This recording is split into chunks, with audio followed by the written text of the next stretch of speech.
bienvenue dans le troisième tutoriel du raton laveur consacré sur les flux RSS. Alors les flux RSS c'est une grande nouveauté dans ce qu'on appelle le web 2.0 et il permet à tout le monde de pouvoir suivre plusieurs sites à la fois depuis une seule page ou depuis son navigateur facilement. Donc beaucoup de monde ignore ce que c'est qu'un flux RSS, alors je vais tenter de vous l'expliquer et de vous expliquer comment l'utiliser. Alors, si vous suivez plusieurs blogs et que vous voulez savoir s'il y a des nouveautés sur ces différents blogs et que vous ne connaissez pas les flux RSS, vous êtes obligé d'aller sur les différents blogs et de voir s'il y a des nouveautés. Si on ne suit que 3 blogs, ça peut aller, mais si on en suit une dizaine, ça commence à être pénible. On perd beaucoup de temps. Donc, comme vous le remarquerez sur beaucoup de blogs, cette icône apparaît.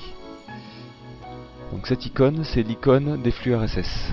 Elle permet de mettre en avant la présence d'un flux RSS dans un site. Vous pouvez aussi la voir dans votre barre des tâches. Donc maintenant nous allons voir comment utiliser ce flux RSS et quel intérêt il apporte.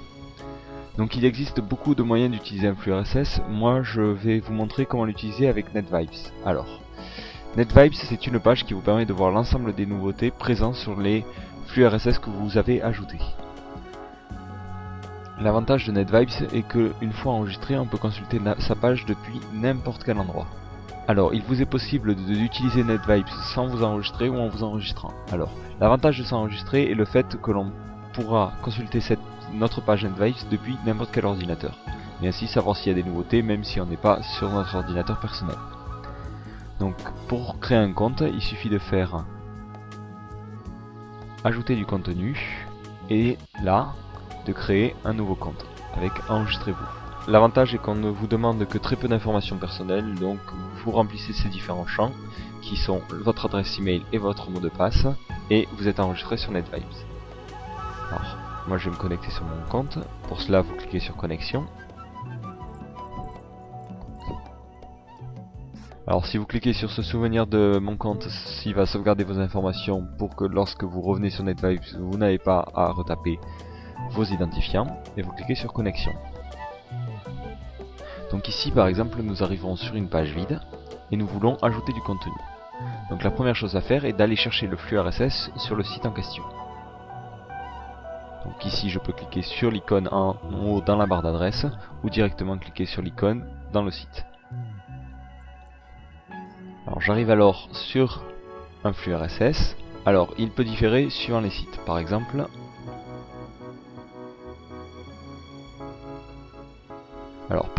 celui-là m'offre différentes possibilités d'ajout. Donc ici je veux l'ajouter sur NetVibes.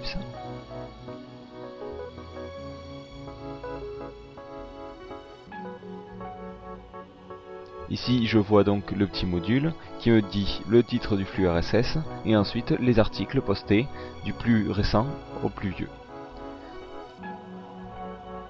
Je fais ajouter à mon NetVibes. Si vous avez un autre type de flux RSS, il vous suffit de choisir l'option et de cliquer sur s'abonner maintenant. Enfin, dernière possibilité, on ne vous donne pas la possibilité de choisir. Vous copiez l'adresse du flux, vous allez dans NetVibes et vous cliquez sur ajouter du contenu, ajouter un flux et vous collez le lien. Ça va vous donner un aperçu comme on a vu tout à l'heure. Qu'il vous suffit d'ajouter à votre page. Sous Ginger, avec un glisser-déposer, il est possible de le faire aussi. Comment marche NetVibes? En fait, il vous propose ici la liste des articles et le titre du flux RSS. Ce que vous voyez ici, c'est le chiffre qui indique le nombre de news. Donc à chaque fois qu'un nouvel article va être posté, ce chiffre va augmenter. Si vous voulez dire à NetVibes que vous avez déjà lu ces articles, cliquez ici. Alors il n'y a pas de chiffre. La prochaine fois que je reviendrai sur NetVibes et qu'un nouvel article sera posté, j'aurai si 2 articles sont postés, un 2 et ainsi de suite. Ensuite il m'est possible d'effectuer quelques réglages sur l'affichage de ce petit module, en cliquant sur édition. Ici je peux changer le titre si le titre n'est pas suffisamment clair. Là je peux changer l'adresse du flux. Ici je peux choisir le nombre d'articles à mettre en avant lorsque je clique sur cette petite icône. Ici il y en a 7 parce qu'il y en a 7 au maximum, mais on peut aller jusqu'à 10. Ici ça veut dire que lorsqu'on va cliquer sur les articles, on va être directement renvoyé sur le site. Ici c'est pour afficher plus de détails, donc on voit un début du contenu. Et ici ça affiche la date des différents articles. Une fois que vous êtes satisfait de vos réglages, vous cliquez sur OK. Ensuite, donc, lorsque je vais cliquer sur les différents articles, NetVibes va m'ouvrir une page avec le contenu de l'article. Comme ça, cela m'évite d'avoir à visiter des dizaines de sites pour voir les différentes news. Vous pouvez donc ajouter un certain nombre de flux que vous organisez à votre volonté avec des glissés-déposés. Vous pouvez modifier les différents placements, les placements de vos différents modules. Aussi, il vous est possible de personnaliser l'apparence de votre NetVibes en cliquant sur Options. Vous pourrez choisir votre thème, choisir vos propres couleurs, changer l'arrière-plan, changer la langue, et ainsi de suite.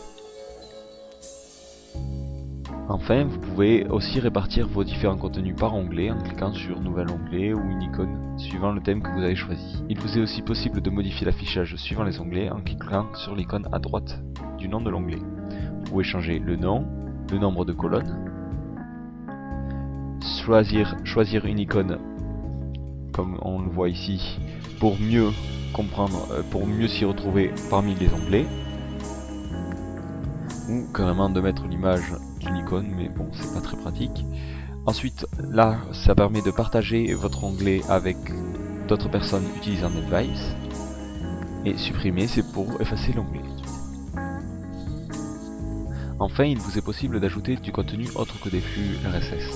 Par exemple, en cliquant sur Ajouter ou Ajouter du contenu, ici, je peux voir qu'il y a différents modules qui sont déjà préconçus. Par exemple, la météo, qui me donne, comme on le voit ici, le temps qu'il fait dans ma région. Ici, c'est pour écrire des notes, par exemple, si on veut sauvegarder quelque chose et qu'on veut pouvoir le consulter depuis n'importe quel ordinateur. Un calendrier, la possibilité aussi de savoir si on a de nouveaux mails sur les services les plus connus. Il existe de nombreux modules, donc je ne vais pas ici tous les décrire, mais je vous laisse les découvrir par vous-même. Alors si vous ne possédez pas Ginger, l'interface est légèrement différente. Vous cliquez sur Ajouter du contenu, et ici, vous avez Widgets essentiels. Donc là on voit les widgets qu'on a vu tout à l'heure, ensuite les widgets de mail, donc globalement ça reste la même chose. Donc comme vous le voyez sur ma page d'accueil par exemple, je possède de nombreux flux RSS. Donc là évidemment il est très pratique d'utiliser NetVibes, car regarder sur chaque site s'il y a une nouveauté, ça serait assez pénible. Et là en un coup je peux savoir directement s'il y a une nouveauté. Et en cliquant ici, j'accède directement au site pour lire ma nouveauté. Je n'ai pas à parcourir des dizaines de blogs pour réaliser parfois qu'il n'y a aucune nouveauté. Donc j'espère que ce tutoriel vous a aidé. Si vous avez des questions, n'hésitez pas à les poster en commentaire. Au revoir.